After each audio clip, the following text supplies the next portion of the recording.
En las últimas horas llamó la atención un trino de la senadora Clara López Obregón, que le responde al presidente Petro. El presidente pone una foto de lo que se vio en Barranquilla en las últimas horas, donde él dice: se acabó la consulta popular, mamola, dice el presidente, ahora es que empieza lo bueno. Del pueblo trabajador no se burla nadie.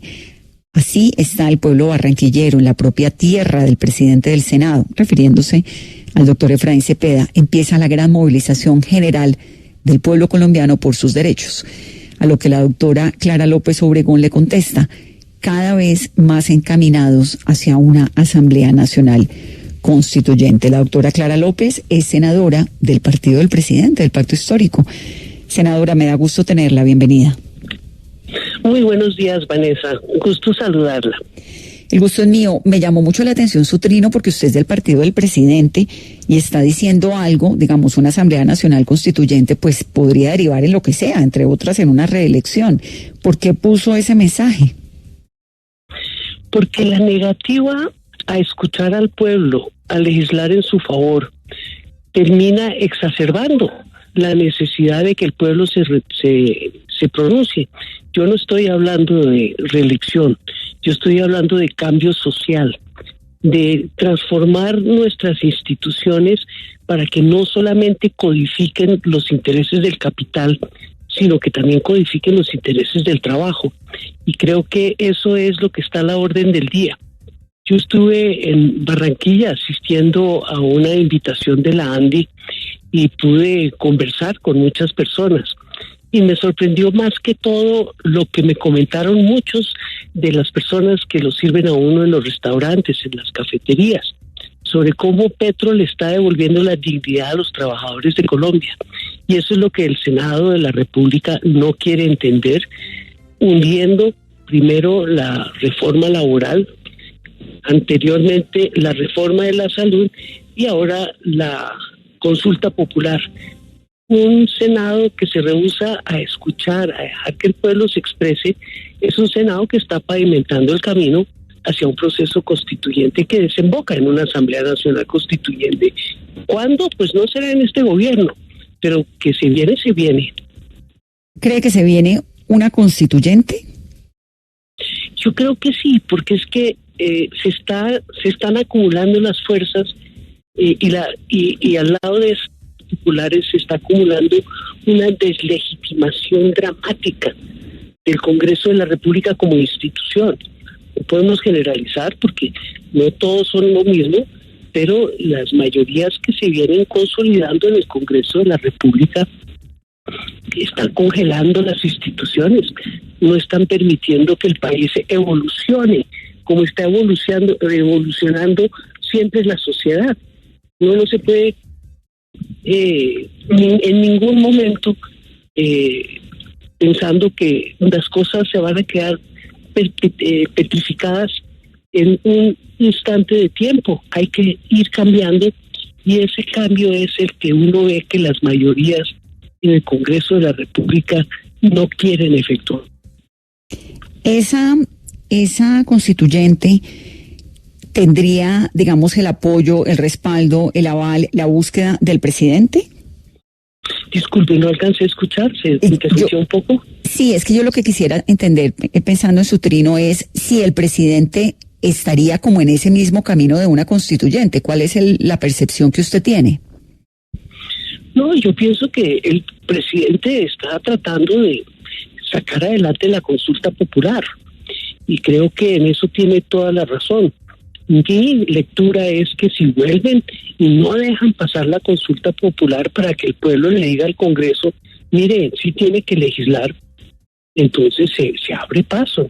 Mire lo que pasó en el 2019, que se repitió en el 2021. Una explosión social, ¿por qué?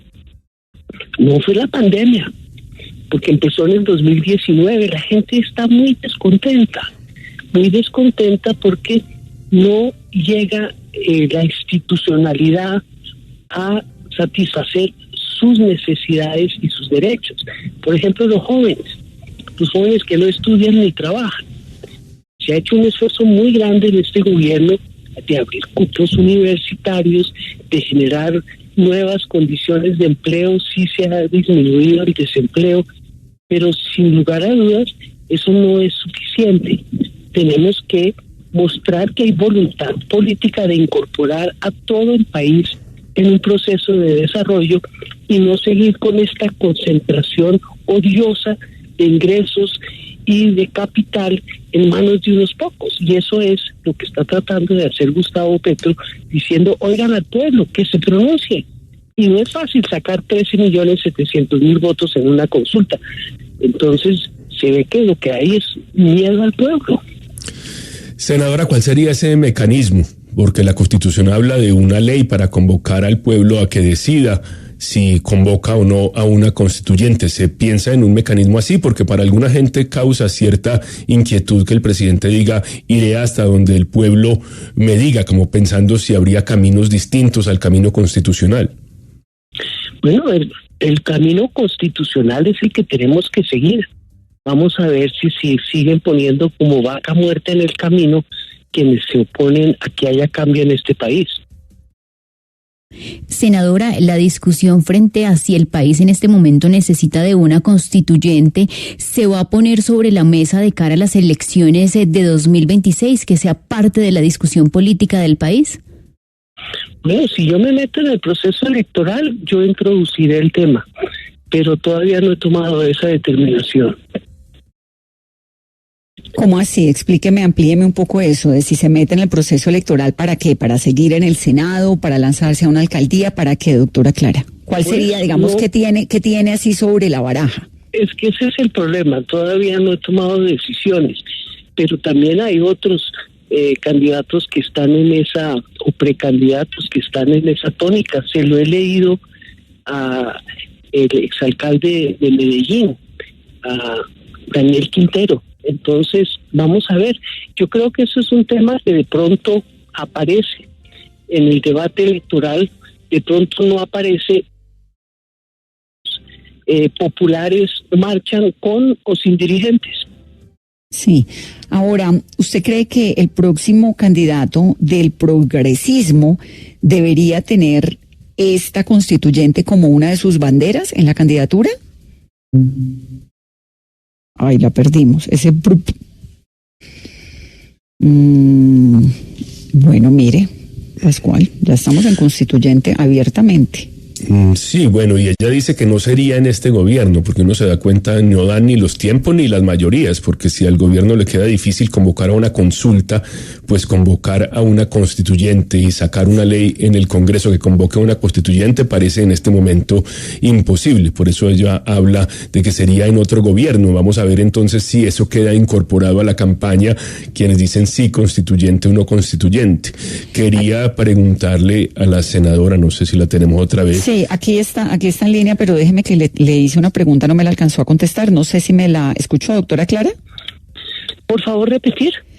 No, le preguntaba si usted cree que el candidato del progresismo para la próxima contienda presidencial debería tener como bandera esa propuesta de la constituyente. Pues ese es un tema que yo he venido estudiando a fondo.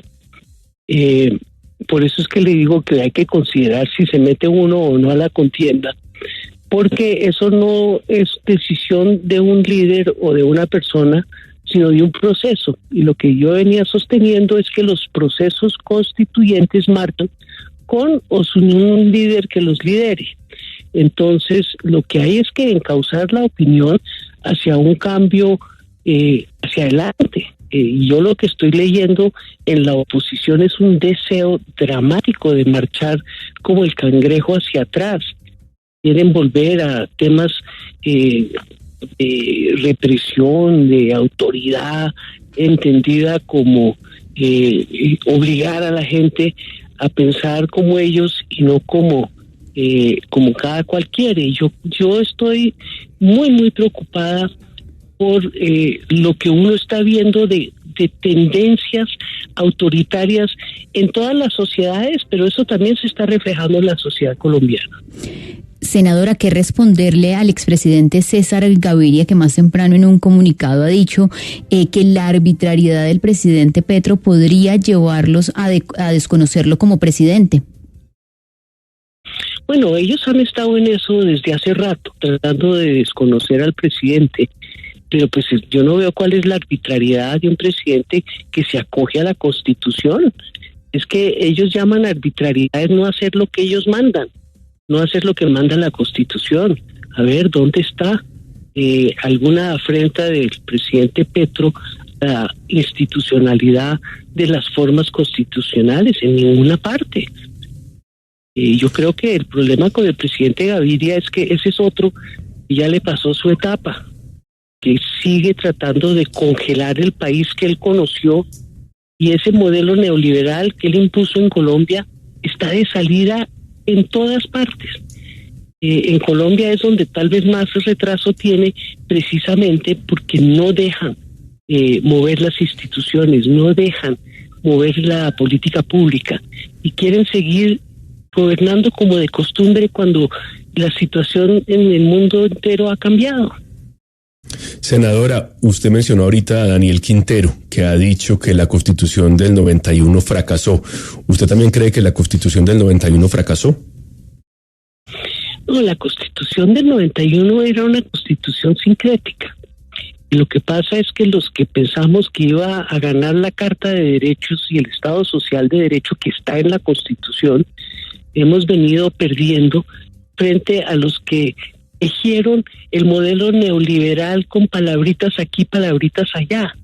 Y usted ve que a pesar de que se creó o se estatuyó Colombia como un Estado social de derecho, y la palabra social no es un remoquete, como decía Ciro Angarita, gran magistrado de la Corte Constitucional, sino todo un cuerpo doctrinario de atención a los derechos, pues eso no se ha hecho desde el Estado. En los gobiernos, a partir de César Gaviria y hasta Gustavo Petro, casi que hacían el cambio, era las Cortes, a través de sus sentencias de tutela, la Corte Constitucional, impusieron el derecho a la educación, impusieron la igualdad de derechos de las mujeres en muchos casos, pero era caso por caso. La legislación estaba bastante congelada. Y yo creo que el problema de fondo no es el texto escrito, es quienes lo manejan. Por eso es que yo también coincido con el presidente que el pueblo tiene que elegir un Congreso distinto, no es suficiente elegir un presidente, hay que elegir un Congreso distinto que se acople a las necesidades del pueblo en su verdadero sentir, y no el problema mediatizado del clientelismo. Como sabemos, se manejan las elecciones. Doctora Clara López, me gusta escucharla. ¿Cuándo va a saber entonces cuál va a ser su participación en la contienda electoral que se viene? Bueno, me tengo que sentar a meditar de fondo, porque usted sabe que yo soy de las personas que cree mucho en el cambio generacional. Y vamos a ver, de pronto hay jóvenes que representen las banderas que uno quiere representar y estarán mejor en manos de ellos. Muy bien, me da mucho gusto escucharla, que tenga una muy buena tarde. Muchas gracias, Vanessa, por tenerme. Un abrazo. Un saludo grande. 10:30.